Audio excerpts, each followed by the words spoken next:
हर खबर पर होगी आपकी पकड़। डाउनलोड कीजिए एबीपी लाइव ऐप। बिहार के बक्सर में गैंगरेप और हत्या के मामले में मायावती का बड़ा बयान आया है। मायावती ने कहा है कि बिहार में जंगल राज चल रहा है। उन्होंने चुनाव आयोग से फौरन कार्रवाई करने की मांग की है। ट्वीट में उन्होंने क्या लिखा है आपको वो भी बताएंगे। बिहार में चुनाव के दौरान भी गैंगरेप और हत्या जैसी घटनाएं दुखद और चिंताजनक है, ये उन्होंने अपने ट्वीट में लिखा है। वहां जंगल राज चल रहा है, चुनाव आयोग तुरंत संज्ञान ले। मायावती का ट्वीट हम आपको दिखा रहे हैं। बिहार में चुनाव के दौरान गैंगरेप व हत्या दुखद और चिंताजनक है, वहां जंगल राज चल रहा है, चुनाव आयोग फौरन इस पर संज्ञान ले। ये ट्वीट मायावती ने किया है। बक्सर में जो वारदात हुई है उसकी गूंज बिहार चुनाव में सुनाई देनी तय लग रही है। अपराधियों ने एक महिला से गैंगरेप किया और उसके 5 साल के बच्चे की भी हत्या कर दी। इस महिला के साथ वो गुजरी है जिसे सुनकर ही रोंगटे खड़े हो जाएं। आरोप है कि बदमाशों ने इस महादलित महिला से गैंगरेप किया और इसके 5 साल के बेटे की हत्या कर दी। ये जघन्य वारदात हुई बिहार के बक्सर के मुरार इलाके में। बच्चे की हत्या करने के बाद और इस महिला से गैंगरेप के बाद बदमाश इसे मरा समझकर नहर किनारे फेंक कर चले गए। नहर किनारे उसी जगह पर पहुंचे एबीपी न्यूज संवाददाता पंकज झा। और वो जो सामने का हिस्सा दिख रहा है, इस आहर के ठीक उस पार वो जो जगह है, वहीं पर वो महिला जिसने गैंगरेप का आरोप लगाया और बच्चा उसका 5 साल जो अब नहीं है, दोनों को उस महिला के साड़ी में बांधकर वो रख दिया गया था। और वो महिला जा रही थी दूसरे रास्ते से, यहाँ तक कैसे आई इसके बारे में अब तक पता नहीं चला। ये दिल दहला देने वाली वारदात उस वक्त हुई जब महिला बैंक में पैसे जमा कर वापस लौट रही थी। आरोप है कि बदमाशों ने इस महिला को रोका और अगवा करके पूरी रात गैंगरेप किया। इसी दौरान इसके 5 साल के मासूम बच्चे की हत्या कर दी गई। तड़के दोनों को नहर किनारे डाल दिया। सुबह गांव के एक बुजुर्ग ने महिला की आवाज सुनी और गांव वालों को बताया। पहले जिन्होंने देखा, कुछ आवाज आई उनको, गांव के ही बुजुर्ग हैं, हम उनसे बात करते हैं। कैसे पता चला आपको, क्या हुआ, कैसे इधर आए आप? आवाज आता है, आवाज करता है, बचाइए आवाज में हमरा आइला तो हमू कहनी कि भाई आवाज आवता तो चोरी देखी तो है। इस खौफनाक वारदात के बाद गांव में गम और गुस्सा है। महिला का मायका आंसुओं में डूबा हुआ है।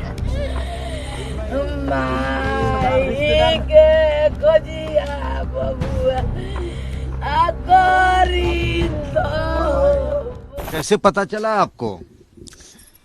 10 बजे पैसा जमा करे गल बड़े,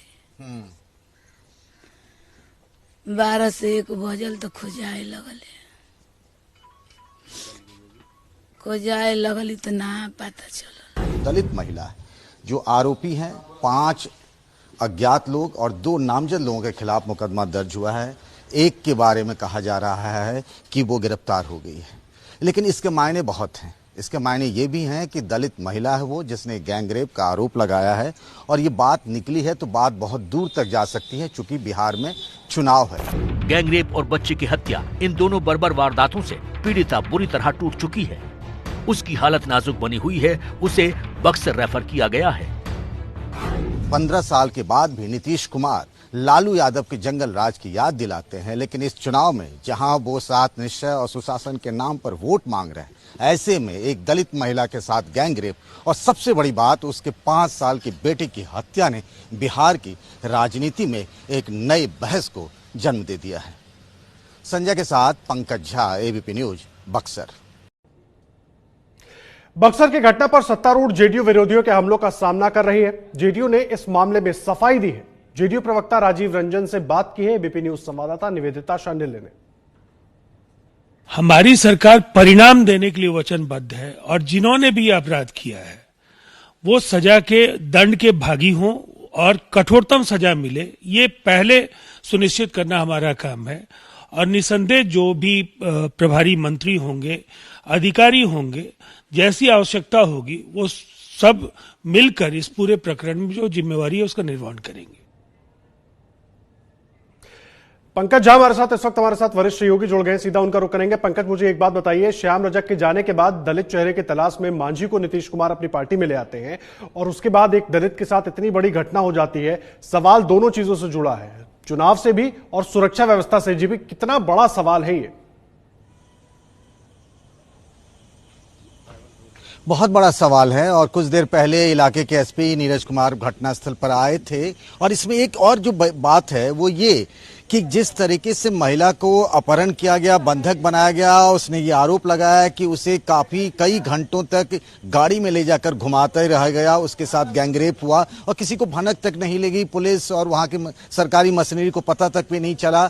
एसपी का ये कहना है कि इस मामले में सिर्फ एक गिरफ्तारी हुई, बाकी के बारे में पता किया जा रहा है। दूसरा अहम सवाल, आपने कहा कि श्याम रजक गए जेडीयू से आरजेडी, फिर क्या हुआ? उसी के चक्कर में अशोक चौधरी जो दूसरे दलित नेता हैं उनको जेडीयू का प्रदेश का कार्यवाहक अध्यक्ष बना दिया गया। लेकिन वही मसला जो सालों पहले था कि दलित निशाने पर है, उसके साथ गैंगरेप हो गया, घंटों तक ये होता रहा, उसके 5 साल के मासूम बेटे की हत्या कर दी गई उसके सामने ही। ये तमाम सवाल है, आखिर कैसे हो गया, इसका जिम्मेदार भी कौन है? ये व्यवस्था और फिर सरकारी मशीनरी, तो बहुत बड़ा सवाल है। और जाहिर सी बात है इसकी गूंज सिर्फ बिहार तक नहीं है। आपने यूपी से बीएसपी के सुप्रीमो मायावती का भी ट्वीट इस मामले में देखा, सब लोग बहुत चिंतित हैं। आदर्श जी, पंकज बहुत धन्यवाद आपका इस पूरी जानकारी के लिए। पंकज हमारे वरिष्ठ सहयोगी जुड़े हुए थे। देखिए, बिहार का चुनाव राजनीतिक बदले के एक ऐसे चक्रव्यूह में तब्दील हो चुका है जिसके केंद्र में है मुख्यमंत्री नीतीश कुमार। नीतीश के एक तरफ लालटेन यानी आरजेडी है तो दूसरी तरफ चिराग यानी एलजेपी और उनके साथ में है बीजेपी। अभी तक साथ रही एलजेपी जहां नीतीश के खिलाफ चुनाव मैदान में ताल ठोक रही है, वहीं बीजेपी से उनके अंदरूनी अदावत की बातें भी चुनावी फिजाओं में है। आखिर बिहार का यह चुनाव क्यों बन गया है बदलापुर, देखिए हमारी इस खास रिपोर्ट में।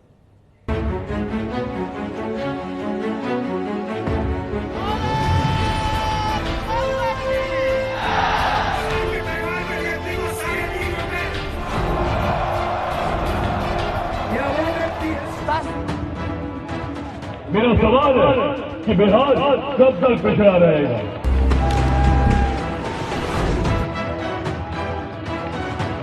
क्या स्थिति थी? पति पत्नी राज 15 साल और उसके बाद मौका हम लोगों को मिला, तो क्या था पहले और क्या है आज? क्या स्थिति थी विधि व्यवस्था की?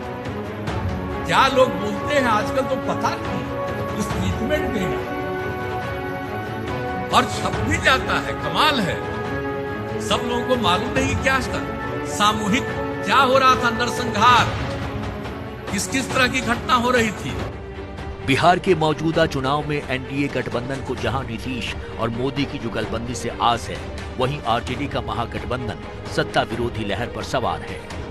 लेकिन चुनावी बिसात पर शह और मात के स्केल में सबसे ज्यादा दांव पर नीतीश कुमार की ही साख है।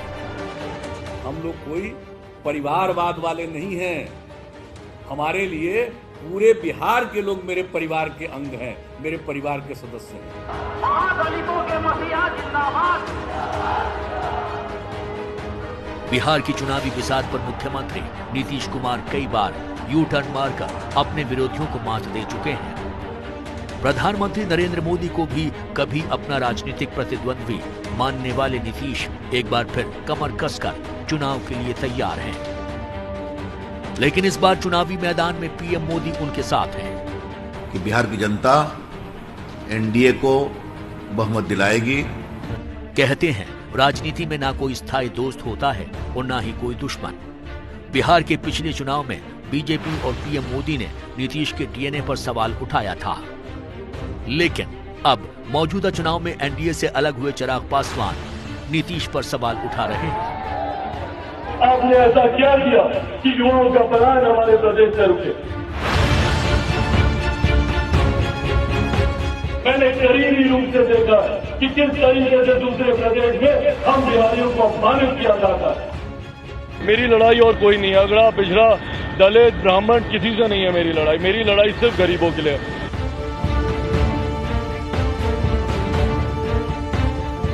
बिहार के पिछले चुनाव में नीतीश के जो दुश्मन हैं वो अब दोस्त हैं और जो दोस्त थे वो दुश्मन बन चुके हैं।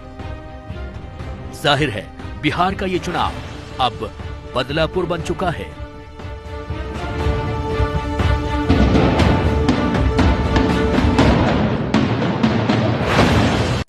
बिहार के मौजूदा चुनाव की कहानी भी बदलापुर की कहानी की तरह ही बनती जा रही है, क्योंकि इसमें राजनीतिक बदले के लिए लंबे इंतजार का एंगल मौजूद है। जिन्होंने बिहार के जनता को धोखा देने का काम किया, बिहार के मुख्यमंत्री डर और लालच के कारण उन्होंने जो समझौता किया सांप्रदायिक शक्तियों से जनादेश का जो अपमान किया, वो बिहार की जनता नहीं भूली है। बिहार की चुनावी जंग में बदला लेने के ऐलान के साथ ही राजनीतिक दलों के बीच आरोप प्रत्यारोप का दौर भी तेज हो चुका है। लालू प्रसाद की आरजेडी नीतीश कुमार को बीजेपी से भी बड़ा दुश्मन बता रही है और नीतीश से धोखेबाजी का बदला लेने का ऐलान कर रही है।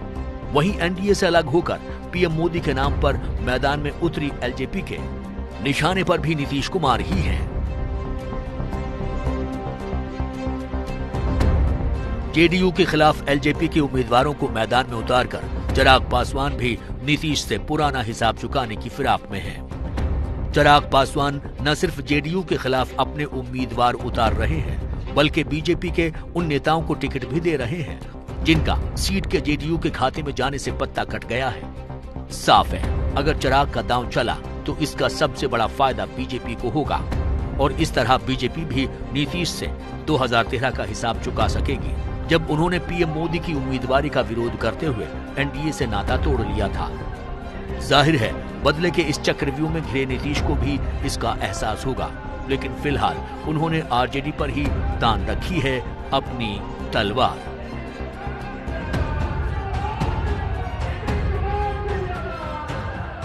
हम लोग कोई परिवारवाद वाले नहीं हैं। हमारे लिए पूरे बिहार के लोग मेरे परिवार के अंग हैं, मेरे परिवार के सदस्य हैं। और कुछ लोगों को सीमित है परिवार, बेटा बेटी यही परिवार है, इसके अलावा और कोई नहीं है। पार्टी के अंदर भी जो लोग होते हैं उनकी भी कोई इज्जत नहीं मिलती है। बिहार का ये चुनाव आखिर क्यों बदलापुर में तब्दील होता जा रहा है? आखिर क्यों विरोधी और सहयोगी के चक्रव्यूह में बिहार का ये कुमार फंसता जा रहा है? इस बात को समझने के लिए नीतीश कुमार की राजनीति के डीएनए पर नजर डालना जरूरी है, जिससे साफ पता चलता है कि वो वक्त और हालात के हिसाब से हर बार न सिर्फ अपने विचार बदलते रहे हैं, बल्कि विचारधारा से भी समझौता करते रहे हैं। ऐसा कहते हैं कि राजनीति का ऊंट मखमली रेत देखकर ही बैठता है, और बिहार की राजनीति में नीतीश से बेहतर भला ये बात कौन जानता है। और इस बात का सबूत पटना की सड़कों पर लगा एक ये पोस्टर भी है, जिस पर लिखा है नीतीश सबके हैं। पोस्टर पर लिखी इस लाइन के बिहार के चुनाव में कई मायने निकाले जा रहे हैं। सवाल ये भी है कि ऐसा क्या हुआ जो जेडीयू को बताना पड़ रहा है कि नीतीश कुमार सबके हैं। दरअसल इस पोस्टर के सहारे जेडीयू ने यह बताने की कोशिश की है कि मजहब या जाति कोई भी हो, मुख्यमंत्री नीतीश कुमार सब लोगों के हैं। लेकिन बिहार के पिछले 15 सालों के चुनावी इतिहास पर नजर डालें तो साफ है कि बीजेपी, कांग्रेस, आरजेडी से लेकर एलजेपी तक नीतीश कुमार समय समय पर सबके साथ रह चुके हैं। यही वजह है कि जहां विरोधी और पुराने सहयोगी उनसे हिसाब चुकता करने के लिए कमर कस रहे हैं, वहीं उनके राजनीतिक विरोधी डीएनए पर सवाल भी खड़े कर रहे हैं। ये बिहार के नौजवान, किसान, बेरोजगार, मजदूर, गरीब ये भूले नहीं है। हर घंटे में बिहार में 4 घंटे में बिहार में एक रेप होता है, 5 घंटे में एक हत्या होती है। तो इस पे ज्यादा हमको विश्लेषण नहीं करना, लेकिन हम ठेठ बिहारी हैं। हम ठेठ बिहारी हैं, जो वादा करते हैं उसको हम पूरा करेंगे। और एक बात बता दें, हम ठेठ बिहारी होने के साथ साथ मेरा डीएनए भी बहुत शुद्ध है। कि जिस तरीके से मुख्यमंत्री जी पिछले 15 साल से बिहार में मुख्यमंत्री होने के बावजूद धरातल तक वो अपने विकास के कार्यों को नहीं उतार पाए, तो जनता का विश्वास जरूर उनके प्रत्याशियों से उठ चुका है। मैं जरूर चाहूँगा कि विकल्प की तरफ जरूर बिहार की जनता जाए। एक मजबूत विकल्प के तौर पर जनता के सामने अपने आप को मैं रखना जरूर चाहूँगा। कोई खास ऐसी न व्यक्तिगत खुंदक है, न कोई बहुत आइडियोलॉजिकल लड़ाई दिखाई दे रही है। ये महत्वाकांक्षा की लड़ाई जरूर है कि इनके एम्बिशन और नीतीश कुमार के एम्बिशन में कहीं ना कहीं क्लैश हो रहा है। और चिराग अपना भविष्य अगले चुनाव में देख रहे हैं या अगली विधानसभा में देख रहे हैं। अभी तक जो उनकी भूमिका है वो उससे संतुष्ट नहीं है, वो मार्जिन पे हैं। और उनको लग रहा है कि अगली विधानसभा और ख़ास तौर से अगले विधानसभा चुनाव 2025 के विधानसभा चुनाव की तैयारी उनको करनी चाहिए। लेकिन जब जितन राम मांझी पर जुल्म हुआ तो मैं बेचैन हो गया। मुझे लगा अरे मोदी का क्या क्लास है, उसकी तो थाली खींच ली, एक चाय वाले के बेटे की थाली खींच ले, गरीब के बेटे की थाली खींच ले, लेकिन एक महादलित की तो सारी की सारी पूंजी, सारा पुण्य खींच करके ले लिया। भाइयों बहनों, तब मुझे लगा कि शायद डीएनए में ही कोई गड़बड़ है। बिहार के पिछले विधानसभा चुनाव में पीएम मोदी ने नीतीश के डीएनए तक पर सवाल उठाया था और जवाब में नीतीश कुमार ने इसे चुनावी मुद्दे में तब्दील कर दिया था। 2015 के बिहार चुनाव में तब एक दूसरे पर प्रहार और कटाक्ष करते हुए वोट मांगने वाले पीएम मोदी और सीएम नीतीश कुमार इस बार साथ साथ एक ही गठबंधन के लिए वोट मांगेंगे। दिलचस्प बात यह है कि साल 2014 के लोकसभा चुनाव से पहले पीएम मोदी की पृष्ठभूमि और छवि का विरोध करते हुए नीतीश कुमार ने बीजेपी से 17 साल पुराना गठबंधन तोड़ लिया था और अपने उन्हीं राजनीतिक दुश्मन लालू प्रसाद यादव से हाथ मिला लिया था, जिनका विरोध करते हुए कभी न सिर्फ उन्होंने जनता दल तोड़ा था बल्कि अपनी अलग समता पार्टी बनाई थी।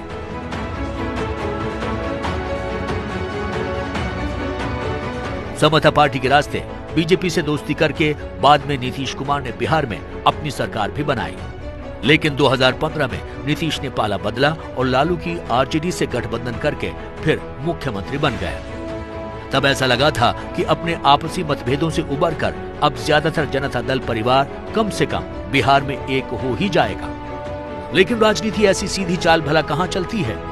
अभी आधा कार्यकाल भी नहीं बीता था कि नीतीश कुमार ने आरजेडी को ठेका दिखाते हुए बीजेपी से दोस्ती कर ली और बिहार में न सिर्फ सरकार बना ली बल्कि 2019 का चुनाव भी एनडीए के झंडे तले ही लड़ा।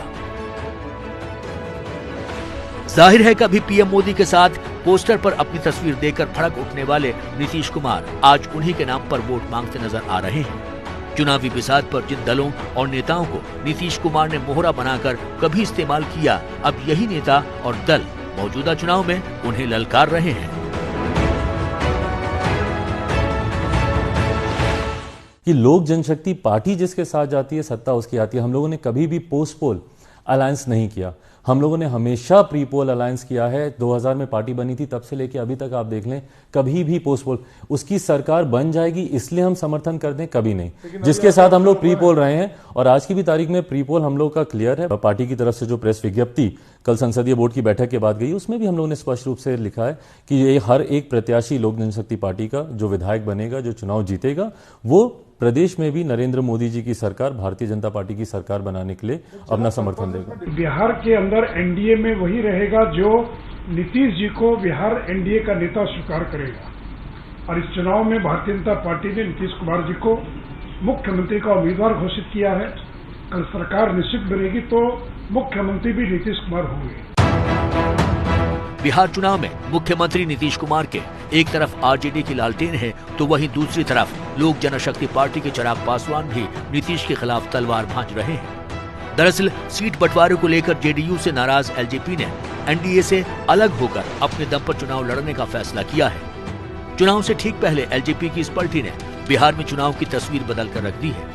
एलजेपी नेता चिराग पासवान ने ऐलान किया है कि उनकी पार्टी का केंद्र में बीजेपी के साथ तालमेल बना रहेगा और राज्य में चुनाव बाद उनके विधायक बीजेपी को मजबूत करेंगे। नीतीश कुमार से लंबे समय से नाराज चल रहे चिराग पासवान पिछले महीने बीजेपी अध्यक्ष जेपी नड्डा से 6 बार मुलाकात कर चुके हैं। इस दौरान एक बार उनकी गृह मंत्री अमित शाह से भी बात हुई है। दरअसल चिराग पासवान और नीतीश कुमार के बीच तलवारें उस वक्त ही खिंच गई थीं जब नीतीश की पहल पर पूर्व मुख्यमंत्री और दलित नेता जीतनराम मांझी एनडीए में शामिल हुए। ऐसा कहा गया कि एनडीए की राजनीति में एलजेपी को काउंटर करने के लिए नीतीश कुमार मांझी को एनडीए में लाए हैं, क्योंकि मांझी की हिंदुस्तान अवाम पार्टी और एलजेपी का दलित वोटों में असर माना जाता है। लेकिन मांझी की एनडीए में एंट्री के साथ ही चिराग पासवान ने साफ कर दिया था कि उनका जेडीयू और मांझी की पार्टी से कोई गठबंधन नहीं है और अब चुनाव से ठीक पहले जेडीयू के खिलाफ अपने उम्मीदवार उतारकर चिराग पासवान ने नीतीश से बदला लेने का ऐलान कर दिया है।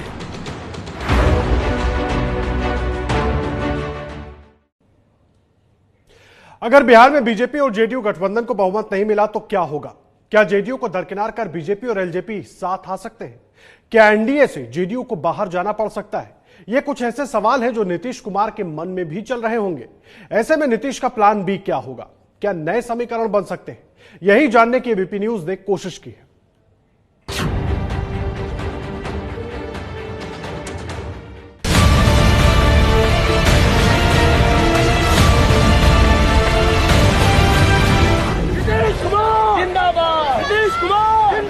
तो हम लोग मिलकर काम कर रहे हैं, मिलकर काम करेंगे। हम लोगों के मन में किसी भी तरह की कोई गलतफहमी नहीं। अब मैं मीडिया से भी आग्रह करूंगा, कोई कंफ्यूजन मत रखिए। बिहार में सीएम नीतीश कुमार और डिप्टी सीएम सुशील कुमार मोदी को ऐसा क्यों कहना पड़ा कि उनके मन में कोई कंफ्यूजन नहीं है? वो इसलिए क्योंकि बिहार में तेजी से जो राजनीतिक समीकरण बदल रहे थे, उसे लेकर राजनीतिक पार्टियों के अलावा वोटरों के मन में भी कंफ्यूजन की स्थिति बन रही थी। लेकिन बीजेपी और जेडीयू ने साफ किया कि सीटों के बंटवारे को लेकर जो फैसला किया गया है वो सबकी सहमति से हुआ है। मिलकर काम कर रहे हैं और बिहार के विकास के लिए जो भी काम है वो किया गया है और इसके बाद भी आगे मिलजुल कर हम लोग काम करेंगे। एक साथ काम करते हुए हम लोगों का एक लंबा अवसर है और जो कुछ भी बिहार में हुआ है इसके बारे में सब लोगों को जानकारी। कुछ लोगों के द्वारा बिला वजह बहुत सारी बातें की जाती है, मैं उन सब चीजों का कोई महत्व नहीं देता हूं। एनडीए में जो सीट बंटवारा हुआ है उसके मुताबिक जेडीयू 115 सीटों पर उम्मीदवार खड़े करेगी, बीजेपी 110 सीटों पर चुनाव लड़ेगी, मुकेश सहनी की वीआईपी पार्टी को 11 सीटें दी गई हैं, जबकि जीतन राम मांझी की एचएएम के हिस्से में 7 सीटें आई हैं। बिहार में एनडीए के इस नए समीकरण में लोक जनशक्ति पार्टी के लिए कोई जगह नहीं है। कुछ दिनों पहले तक बिहार में एलजेपी एनडीए का एक अभिन्न अंग थे, लेकिन आज नहीं है। दिलचस्प यह है कि एलजेपी ने बिहार में भले ही एनडीए से नाता तोड़ लिया हो, लेकिन केंद्र में वो अभी भी साथ है। चिराग पासवान कहते हैं कि वो पीएम मोदी के साथ हैं, लेकिन नीतीश कुमार का वो समर्थन नहीं करते। यही बात नए सियासी समीकरण को जन्म दे रही है। बीजेपी, जेडीयू और साथ में वीआईपी पार्टी और हम पार्टी, ये 4 दलों का गठबंधन है। बीजेपी के अब तक के रुख से तो यही मैसेज जाता है कि एलजेपी से बीजेपी ने किनारा कर लिया है, लेकिन क्या ये चुनाव के पहले की ही तस्वीर होगी या फिर चुनाव के बाद का सच भी यही होगा? राजनीतिक गलियारों में वैसे तो इस बात की बड़ी चर्चा है कि एलजेपी को अलग करना कहीं बीजेपी के प्लान बी का हिस्सा तो नहीं है। दावे के साथ इस पर कुछ भी नहीं कहा जा सकता है, लेकिन जिस तरीके से हालात बन रहे हैं उससे तो इस तरह की चर्चा को और ताकत मिल रही है। स्पष्ट शब्दों में कहा है कि भाजपा लोजपा की सरकार बनेगी। नीतीश जी ख्वाब पाले हुए हैं कि हम अपनी सरकार बनाएंगे जदयू भाजपा की। कमाल का चुनाव है, भाजपा हर जगह दिख रही है और जब हर जगह कोई दिखे ना तो कहानी में कोई लोचा तो जरूर है। बिहार के गठबंधन में सारी बातें माननीय नीतीश कुमार जी के नेतृत्व में हो रही हैं और नीतीश कुमार जी के नेतृत्व को बिहार में भारतीय जनता पार्टी पूरे तौर पर स्वीकार करती है और एनडीए गठबंधन में वही रहेंगे जो नीतीश कुमार जी के नेतृत्व को बिहार में स्वीकार करते हैं। कहते हैं क्रिकेट और राजनीति में आखिरी वक्त तक कुछ भी हो सकता है।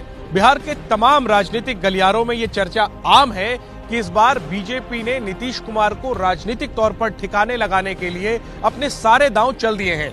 लेकिन नीतीश कुमार भी राजनीति के पुराने महारथी हैं, उन्होंने भी ये चर्चाएं जरूर सुनी होंगी और ऐसे में अपने प्लान बी पर भी सोच रहे होंगे, क्योंकि अगर चुनाव में एनडीए को बहुमत नहीं मिला तो नए समीकरण तो बनाने ही होंगे। नीतीश को नए समीकरण पर इसलिए सोचना होगा क्योंकि चिराग पासवान ने ऐलान किया है कि बिहार में जिन सीटों पर बीजेपी लड़ रही है उनके अलावा वो सारी सीटों पर चुनाव लड़ेंगे।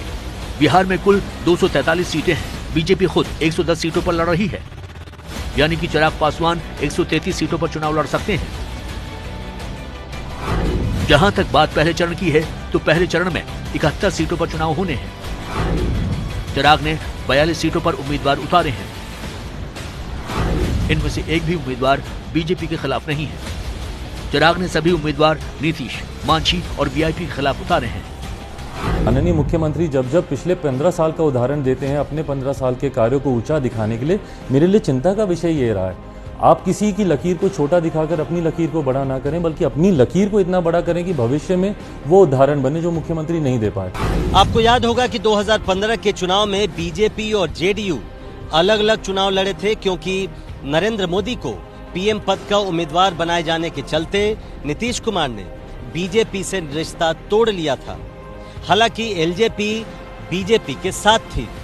उस वक्त नीतीश कुमार ने लालू यादव की पार्टी आरजेडी के साथ मिलकर चुनाव लड़ा था और इसके चलते 2015 के विधानसभा चुनाव में कई सीटों पर बीजेपी और जेडीयू के उम्मीदवार आमने सामने थे। 2015 में बीजेपी और जेडीयू का मुकाबला 56 सीटों पर हुआ था।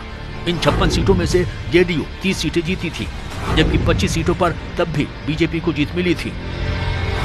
लेकिन इस बार बीजेपी और जेडीयू का गठबंधन हो चुका है। अब जाहिर है पिछली बार की तरह इस बार जेडीयू के सभी विधायकों को टिकट नहीं मिलेगा। ऐसे में वो पाला बदलकर चुनाव लड़ सकते हैं और जिस तरह से जेडीयू के नेता पासवान की लोक जनशक्ति पार्टी में शामिल हो रहे हैं, उससे नीतीश की नींद हराम हो सकती है। बीजेपी के भी ऐसे कई असंतुष्ट नेता हैं जो एलजेपी में शामिल हो रहे हैं। राजेंद्र सिंह भी ऐसे ही नेताओं में से एक हैं। वो चिराग पासवान से मिलकर एलजेपी में शामिल हो गए हैं।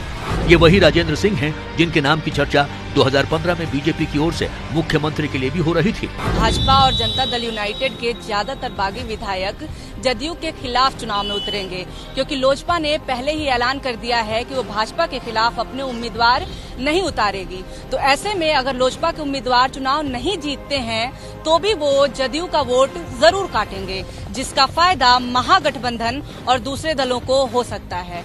ऐसे में चुनाव के बाद नीतीश कुमार को दूसरे राजनीतिक समीकरण की तरफ देखना पड़ सकता है। चुनाव में जिस किस्म से बीजेपी के बड़े नेता उतर रहे हैं एलजेपी की ओर से, उपाध्यक्ष राजेंद्र सिंह, उषा विद्यार्थी, रामेश्वर चौरसिया, ये सब ऐसे नाम हैं कि बीजेपी के स्पोक्समैन रहे हैं, उपाध्यक्ष रहे हैं, संघ से आए हैं।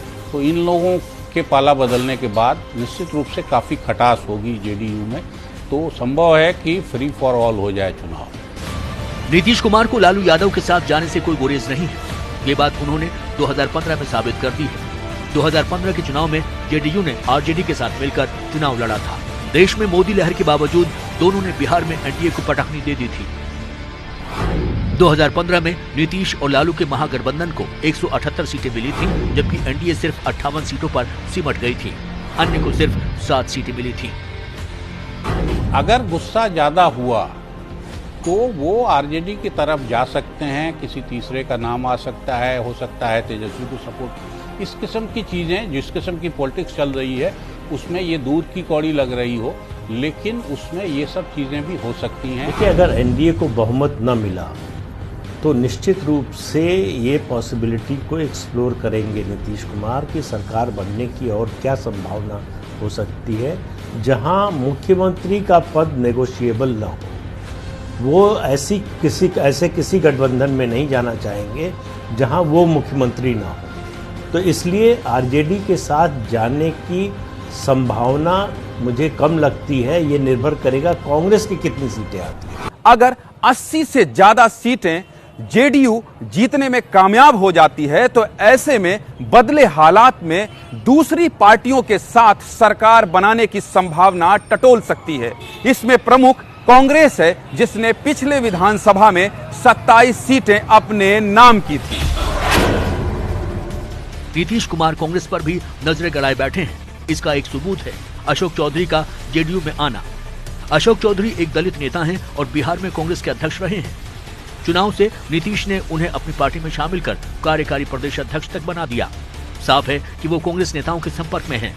ऐसे में अगर चुनाव के बाद कांग्रेस की जरूरत पड़ी तो वो उसमें अहम भूमिका निभा सकते हैं। 2015 में जेडीयू और आरजेडी ने 101 सीटों पर उम्मीदवार उतारे थे। वहीं कांग्रेस ने 41 सीटों पर ताल ठोकी थी। उस समय पार्टी ने 27 सीटें अपने नाम की। इस बार महागठबंधन के सीट बंटवारे में कांग्रेस को 70 सीटें आई हैं। तो नीतीश कुमार देखिए बहुत चतुर राजनीतिज्ञ हैं। वो क्यों आरजेडी को फिर जिंदा करना चाहेंगे और अपने समर्थन से क्यों जीवित करना चाहेंगे जहां उनको कुछ न मिल रहा हो। अगर वो उनके मुख्यमंत्री बनने की संभावना होती है तो निश्चित रूप से वो जा सकते हैं, लेकिन जाएंगे कि नहीं ये कहना अभी बहुत मुश्किल है। लेकिन इस संभावना से पूरी तरह से इनकार नहीं किया जा सकता।